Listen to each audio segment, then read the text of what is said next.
അതിന് മലയാളത്തിൽ പറയുന്ന പേര് അരിയും തിന്ന ആശാരിച്ചീനിയും കടിക്കുക എന്നിട്ട് നായക്ക് മുറുമുറുപ്പ് എന്നാണ് പറയുന്നത്. എന്താ ഇയാളിനി പീഡകനാകും, കുറേ സ്ത്രീകളെ പീഡിപ്പിക്കും. ഇതൊക്കെ പ്രവചിക്കാനായിട്ട് സ്വാമിയാന്നും പറഞ്ഞ് കാവി ഉടുത്ത് മിണ്ടാതിരുന്ന് തെണ്ടി തിന്നാനായിട്ട് മനസ്സിനും ശരീരത്തിനും ഉള്ളതാണ്. കഞ്ഞി കുടിക്കണമെങ്കിൽ പോയി പണിയെടുക്കട മക്കളെ എന്നാണ് ബാബാജി എന്നും ഉപദേശിച്ചിട്ടുള്ളത്. ഞാൻ നൃത്ത അധ്യാപകനാണ്. എന്നെ സംബന്ധിച്ച് എൻ്റെ അമ്മ ജീവൻ മരണ പോരാട്ടത്തിലായിരുന്നു ആ ഒരാഴ്ച. വിഗ്രഹത്തിൽ പാലാഭിഷേകം നടത്തി കഴിഞ്ഞാൽ എന്താണ് ഉണ്ടാവുക? പ്രത്യേകിച്ച് എന്തെങ്കിലും മഴ പെയ്യോ, അല്ലെങ്കിൽ വെയിൽ വരുമോ, സമൃദ്ധി ഉണ്ടാവോ? അത് ഓരോരുത്തരുടെ ഉള്ളിലുള്ള വിശ്വാസമാണ്. അങ്ങനെ ചെയ്യുമ്പോൾ അവർക്ക് കിട്ടുന്ന ആശ്വാസമാണ്. എല്ലാവർക്കും നമസ്കാരം. ഇന്ന് നമ്മളുടെ കൂടെ ഉള്ളത് കണ്ണൻ ചേട്ടനാണ്.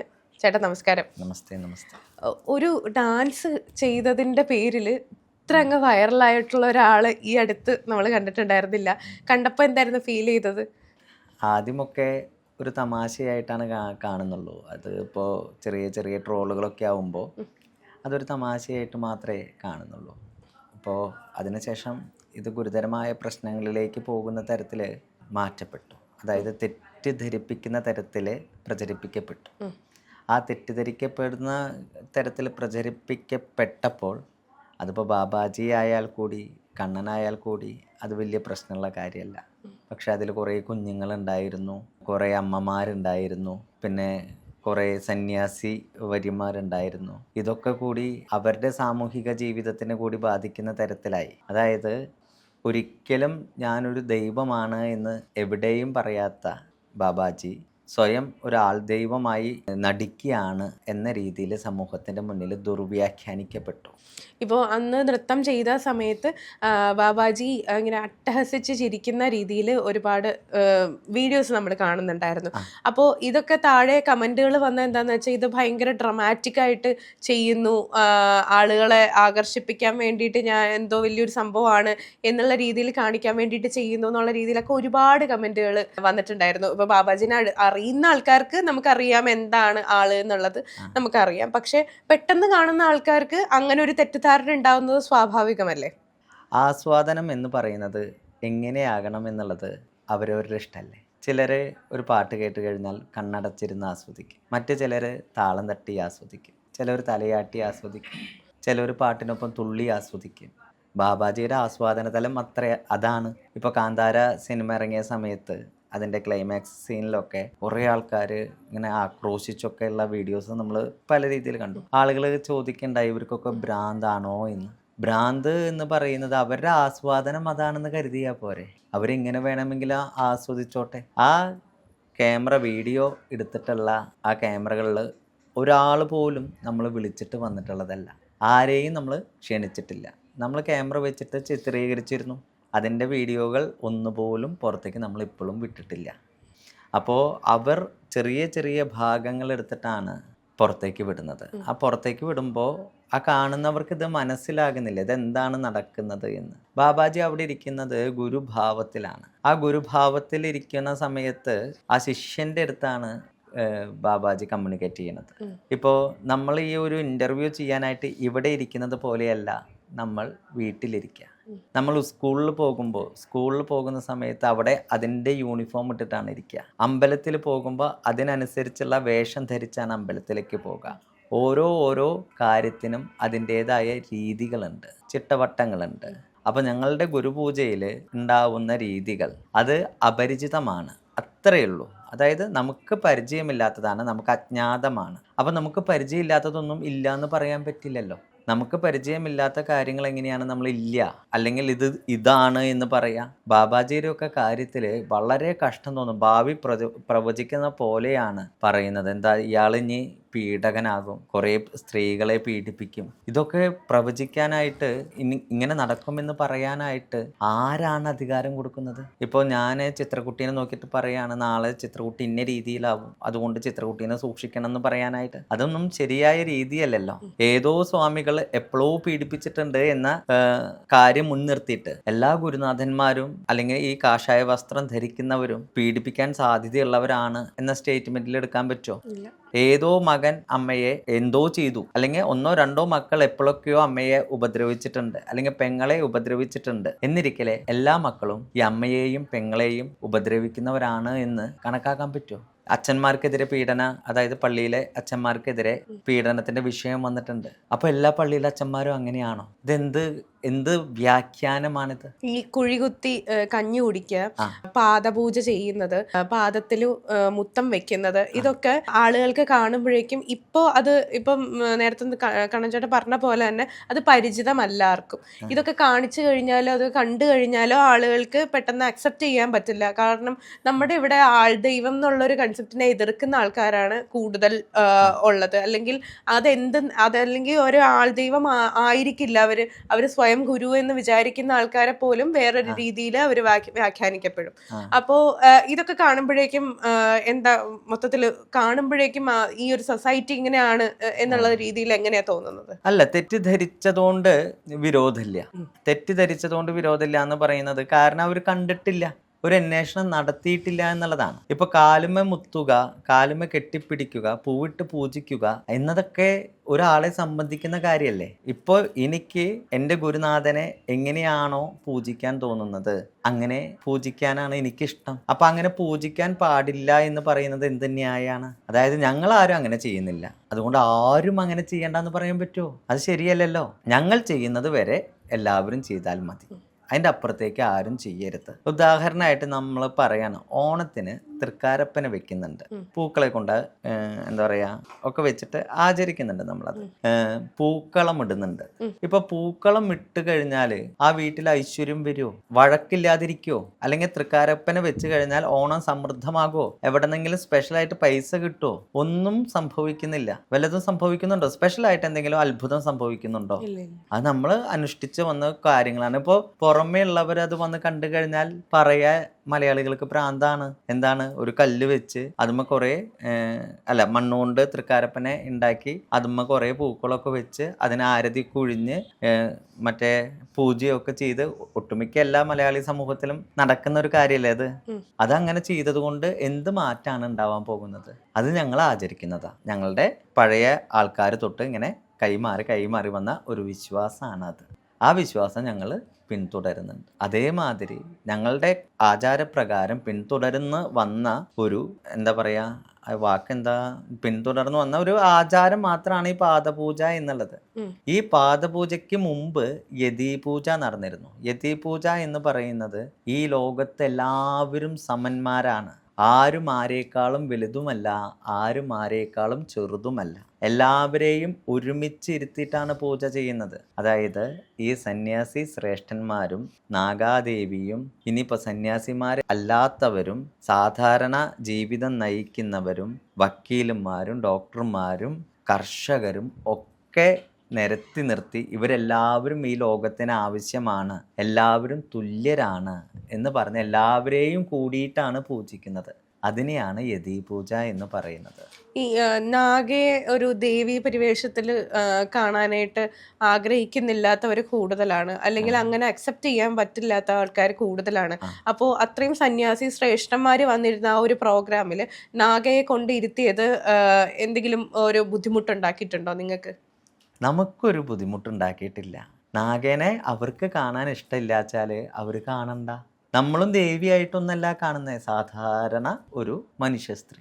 സന്യാസിമാരായാലും സാധാരണ ഒരു പുരുഷന്മാർ, അത്രയേ ഉള്ളൂ. അല്ലാതെ സന്യാസി വേഷം ധരിച്ചത് കൊണ്ട് ഒരാൾ ശ്രേഷ്ഠനാവുമെന്ന് കരുതുന്നില്ല, തെറി പറഞ്ഞതുകൊണ്ട് ഒരാൾ നികൃഷ്ടയാകുമെന്നും കരുതുന്നില്ല. പിന്നെ നാഗസൈരന്ധ്രിക്ക് അവിടെ എന്താണ് ഒരു പ്രസക്തി ഉള്ളത്? നാഗസൈരന്ധ്രിയെ മാത്രമല്ല അവിടെ വന്നിട്ടുള്ള എല്ലാവരെയും പൂവിട്ട് ആണ് ആനയിച്ചിട്ടുള്ളത്. എല്ലാ സന്യാസിമാരെയും സാധാരണക്കാരെയും എല്ലാവരെയും നമ്മൾ ഇതേ രീതിയിൽ തന്നെയാണ് ആനയിച്ചത്. പക്ഷേ ഇവരെടുത്ത വീഡിയോകളിൽ ഒന്ന് ബാബാജിയുടെയും ഒന്ന് നാഗാദേവിയുടെയും വീഡിയോ മാത്രമേ ഇവര് എടുത്ത് പുറത്തേക്ക് വിട്ടുള്ളൂ. ഒരുപാട് സന്യാസിനികൾ ഉണ്ടല്ലോ നമ്മുടെ കേരളത്തിൽ തന്നെ, ഒരുപാട് പേരുണ്ട്, ഒരുപാട് അറിവുള്ള ആൾക്കാർ വേറെ ഉണ്ട്.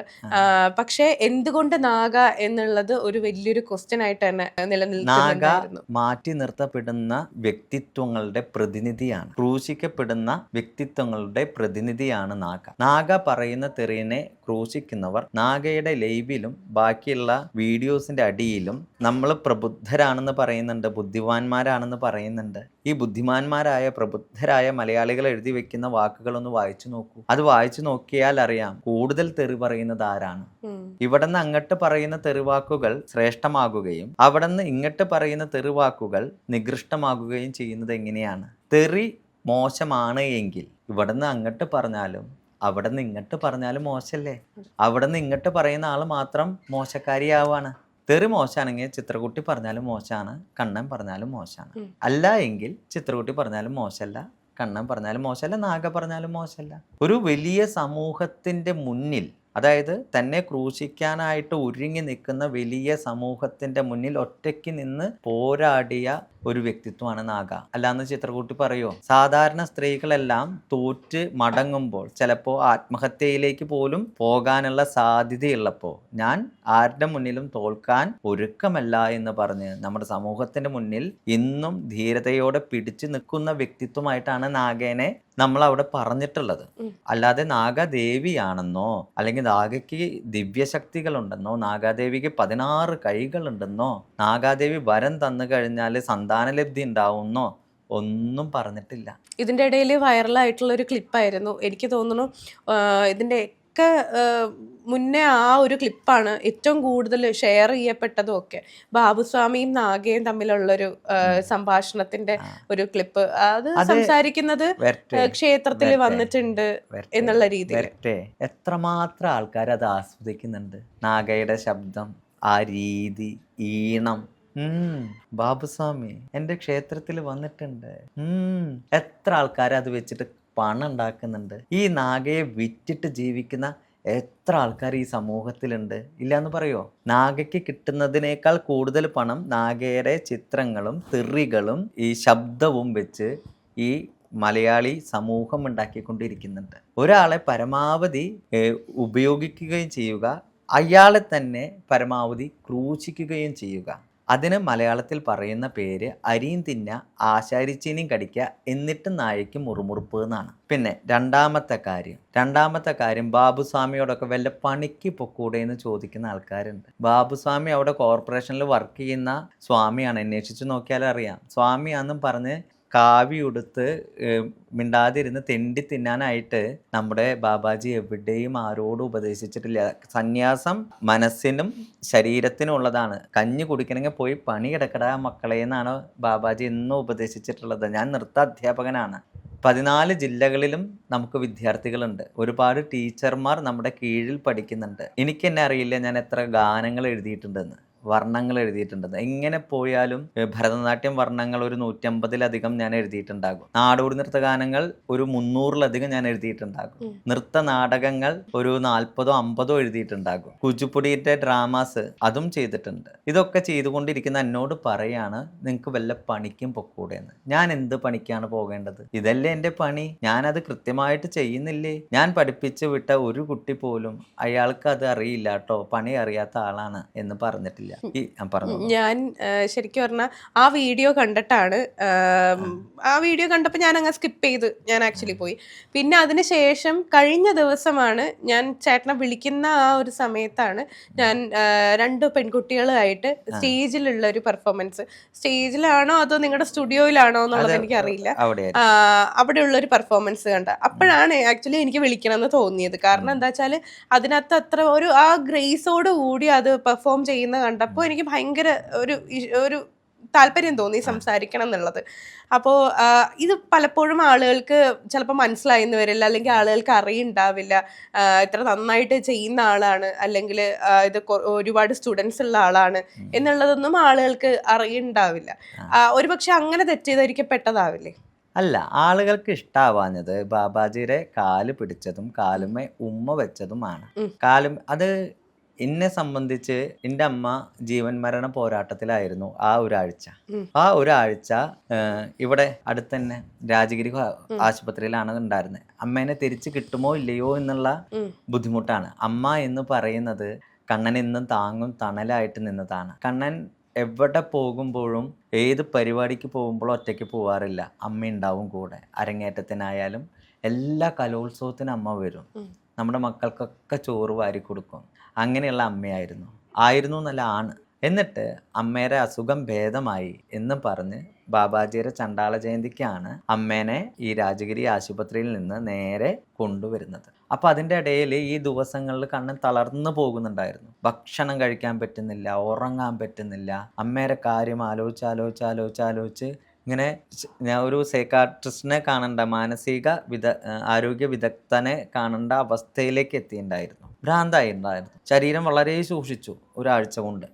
അങ്ങനെ ഓടി നടക്കുമ്പോൾ കണ്ണാ തളരരുത്, അമ്മേരെ മുന്നിൽ പതറരുത്, നീ ഇന്ന വഴിക്ക് ഇങ്ങനെ ചെയ്യൂ, ഇങ്ങനെ ചെയ്ത് കഴിഞ്ഞാൽ നിനക്ക് ഇത്ര പ്രശ്നങ്ങളെ ഉണ്ടാവുള്ളൂ, അല്ലെങ്കിൽ വലിയ വലിയ പ്രശ്നങ്ങളിലേക്ക് പോകുമെന്ന് പറഞ്ഞ് താങ്ങും തണലും കരുത്തുമായിട്ടാണ് ബാബാജി ഗുരുനാഥൻ നമ്മുടെ ഒപ്പം നിൽക്കുന്നത്. ഉപദേശം മാത്രമല്ല, നമുക്ക് ആത്മീയമായിട്ടുള്ളൊരു പവറില്ലേ, ആ പവർ, അതായത് നമ്മുടെ മെൻ്റൽ പവർ ഇങ്ങനെ കൂട്ടി തന്ന് അവസാനം ഈ നൃത്തം നടക്കുന്ന സമയത്താണ് അമ്മ ഇങ്ങനെ കയറി വരുന്നത്. അമ്മനെ 2 പേര് പിടിച്ചിട്ട് ഇങ്ങനെ കൊണ്ടുവന്ന് കസാരയിൽ ഇരുത്തുമ്പോൾ ഉള്ളറിയാതെ നനഞ്ഞു പോവാണ്.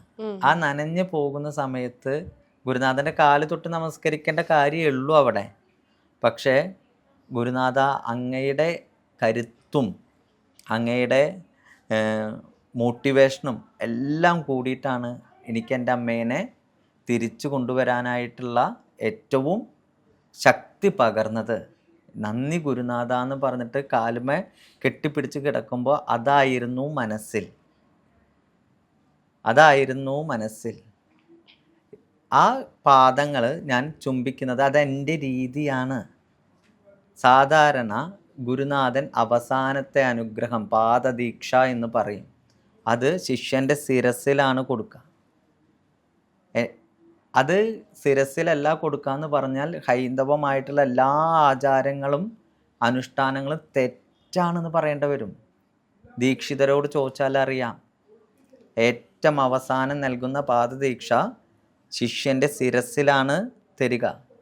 ഗുരുപാദുകത്തിനെ പൂജിക്കുമ്പോൾ നമ്മൾ ആ മുദ്ര പിടിക്കുക ശിരസിലാണ്. കാരണം ഗുരുവിൻ്റെ പാദം നമ്മുടെ ശിരസിലാണ് ഇരിക്കുന്നത്. ആ പാദങ്ങളെ ചുംബിക്കുക എന്ന് പറയുന്നത് ഏറ്റവും ശ്രേഷ്ഠമായി ഗുരു ശിഷ്യ പരമ്പരയിൽ കാണുന്നത് ഗുരുവിൻ്റെ പാദങ്ങളാണ്.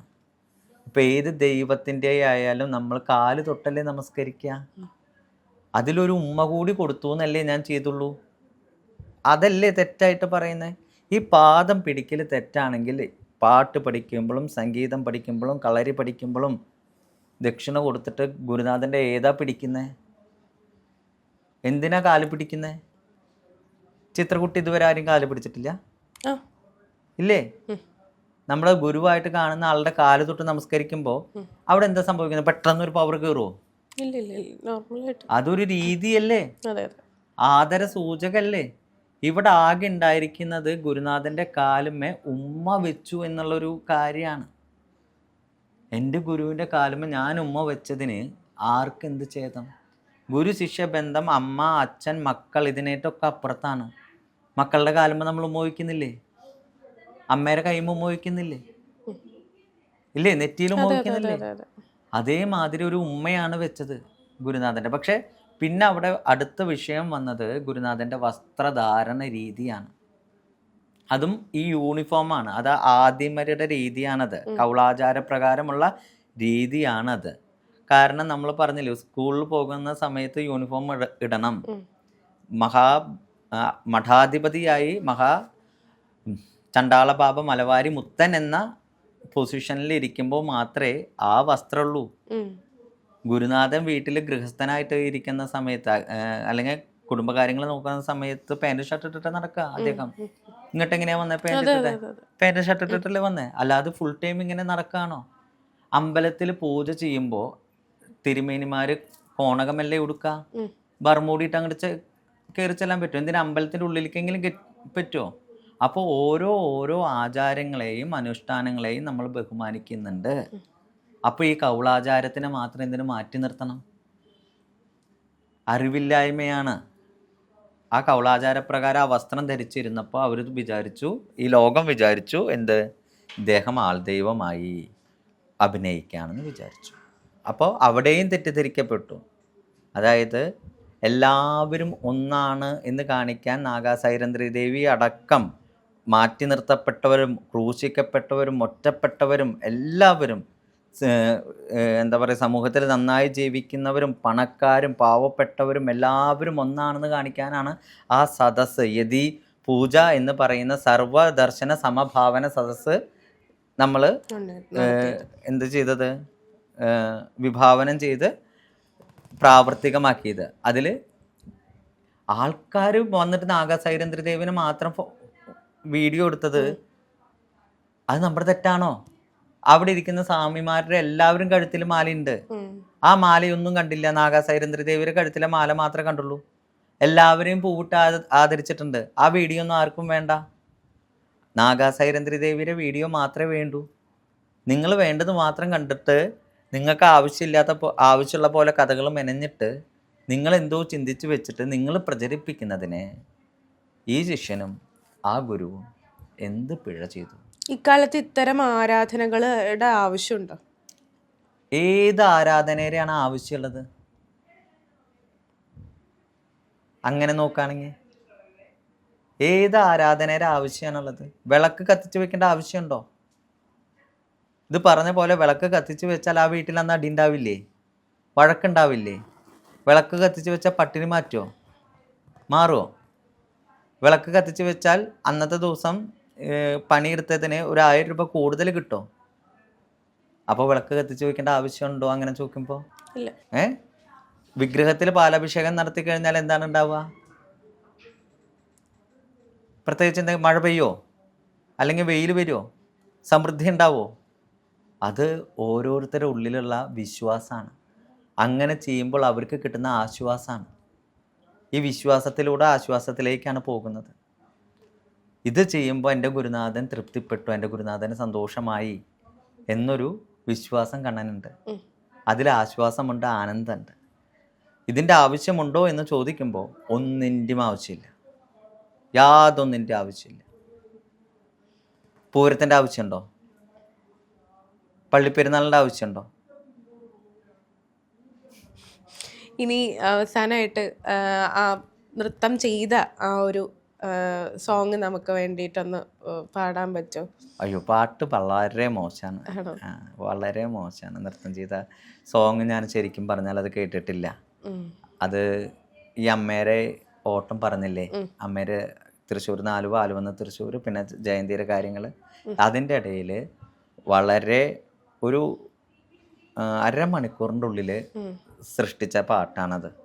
അത് നമ്മുടെ ബാബാജിയുടെ മഠത്തിലെ ഗുരുസ്തുതിയാണത്. ജയ് ഗുരു ബാബ. അതും ചണ്ടാള ബാബ എന്ന് പറഞ്ഞിട്ട് അദ്ദേഹം ചണ്ടാള ബാബ പൊസിഷനിൽ ഇരിക്കുന്നത് കൊണ്ട് അങ്ങോട്ട് ചൂണ്ടുന്നത്. ഈ ചണ്ടാള ബാബ ജയന്തി എന്ന് പറയുന്നത് അദ്ദേഹത്തിന്റെ പിറന്നാളല്ല, അത് മഹാചണ്ടാളനെ സൂചിപ്പിക്കുന്ന മഹാചണ്ടാള ജയന്തിയാണ്. ആദിശങ്കരന് മുന്നിൽ വന്ന മഹാചണ്ടാളൻ, നമ്മൾ പൊട്ടൻ എന്നൊക്കെ പറയും, പൊട്ടൻ തെയ്യം കെട്ടിയാടുന്നുണ്ട് കണ്ണൂർ ഭാഗത്തൊക്കെ. ആ മഹാചണ്ടാളനെ സ്തുതിക്കുമ്പോൾ നമ്മുടെ മുന്നിൽ ഇങ്ങനെയാണ് ആ ഗുരുപരമ്പരാ സ്തുതി. ഏത് ഗ്രന്ഥങ്ങൾ എടുത്ത് നോക്കിക്കോ, ഏത് സദാശിവ സമാരംഭ ശങ്കരാചാര്യ മധ്യമ അസ്മാത് ശ്രീ ഗുരുപര്യന്ത വന്ദേ ഗുരുപരമ്പര അസ്മാത് ആചാര്യപര്യന്താം എന്ന് പറയുന്നവരുണ്ട്. അതായത് സദാശിവനിൽ നിന്ന് ആരംഭിച്ച് ശങ്കരാചാര്യൻ മധ്യസ്ഥനായി നിൽക്കുന്നു. അവരുടെ ആ പരമ്പരയിലൂടെ വന്നിട്ട് ആ സദാശിവൻ തന്നെ സ്വന്തം ഗുരുവായി മുന്നിൽ നിൽക്കുന്നു. ശിഷ്യർക്ക് മാത്രം, അല്ലാത്തവർക്ക് എന്തു വേണമെങ്കിൽ ആവാം. ശിഷ്യർക്ക് ആ പരമ്പരയിൽ വന്ന പരമശിവൻ തന്നെയാണ് നമ്മുടെ ഗുരു. അല്ലെങ്കിൽ ഈ ശ്ലോകം ഇനി ആരും പറയാൻ പാടില്ല. ഗുരു ബ്രഹ്മ ഗുരു വിഷ്ണു ഗുരുദേവോ മഹേശ്വര ഗുരു സാക്ഷാൽ പരബ്രഹ്മ തസ്മൈ ശ്രീ ഗുരവേ നമഃ. ഗുരു ബ്രഹ്മാവാണ്, വിഷ്ണുവാണ്, ശിവനാണ്, സാക്ഷാൽ പരബ്രഹ്മാണ്. അത് ആ പരബ്രഹ്മത്തിനെ പൂജിക്കുന്നത്, ഗുരുവിനെ പൂജിക്കുന്നത് തെറ്റാണെങ്കിൽ ഇനി മുതൽ ആരും ആ ശ്ലോകം പറയാൻ പാടില്ലല്ലോ. ഇത് ഗുരുനാഥനാണോ അത് അതിൻ്റെ മുൻ തലമുറയാണോ എന്നറിയില്ല. ചെറുതായിട്ട് ഒന്ന് തിരുത്തിയിട്ട് ആദിമുത്ത സമാരംഭ, അതായത് മുത്തൻ എന്ന് പറയുന്നത് ശിവനെ തന്നെയാണ്. ആദിമുത്ത സമാരംഭ ചണ്ടാള മുത്ത മധ്യമ. അതായത് ശങ്കരാചാര്യർ വന്നപ്പോൾ അവിടെ ചണ്ടാളനും വന്നിട്ടുണ്ട്. അത് രണ്ട് സംസ്കാരമാണ്, രണ്ട് സംസ്കൃതിയാണ്. ഒന്നൊന്നിന് മേളിലും ഒന്നൊന്ന് കീഴിലും അല്ല, രണ്ട് സംസ്കൃതയാണ്. ചണ്ടാള മുത്ത മധ്യമാം അസ്മാദ് ആചാര്യപര്യന്താം. ഇപ്പോൾ നമ്മുടെ മുന്നിലിരിക്കുന്നത് ബാബാജിയാണ്. വന്ദേ ഗുരു പരമ്പര. അപ്പോൾ ബാബാജിയിലൂടെ ആ പരമ്പരയിലെ ഏറ്റവും മേളിലിരിക്കുന്ന സാക്ഷാൽ പരമശിവനിലേക്കുള്ള യാത്രയാണ്. ഗുരുവിന് മാത്രമേ യാത്ര നടത്താനായിട്ട് നമ്മളെ വേഗം കൊണ്ടുപോകാൻ പറ്റുള്ളൂ. ഒരു കാര്യം വേഗം പറയാം ഞാൻ. കാരണം എന്താണെന്ന് വെച്ചാൽ ഗുരുവിലൂടെയുള്ള യാത്ര മോക്ഷത്തിലേക്കാണെന്നാണ് വിശ്വസിക്കുന്നത്. നമുക്ക് ഗുരുവില്ലാതെയും മോക്ഷത്തിലേക്ക് യാത്ര ചെയ്യാം. പക്ഷേ ആ വഴി അറിയുന്ന ഒരാളുടെ കൂടെയാണെങ്കിൽ നമുക്ക് കല്ലും മുള്ളും തട്ടാണ്ട് വേഗം എത്താം അങ്ങോട്ട്. മറ്റേത് എന്ന് പറയുന്നത് നമ്മൾ ആ വഴി പോയി അത് പ്രശ്നമാണ് തിരിച്ചു വന്നു, ഈ വഴി പോയി പ്രശ്നമാണ് തിരിച്ചു വന്നു. അപ്പോൾ കൃത്യമായ ഒരു വഴി അറിയുന്ന ഒരാളുണ്ട് എങ്കിൽ നമുക്ക് ആ വഴി പോവല്ലേ നല്ലത്. കണ്ണൻ ചേട്ടാ, നമുക്കൊരു പെർഫോമൻസ് നമുക്ക് കാണാൻ പറ്റുമോ? ഓ, ശ്രമിക്കാം. നമുക്ക് ഒരു ഗുരുസ്തുതി തന്നെയാവാം. ശരി.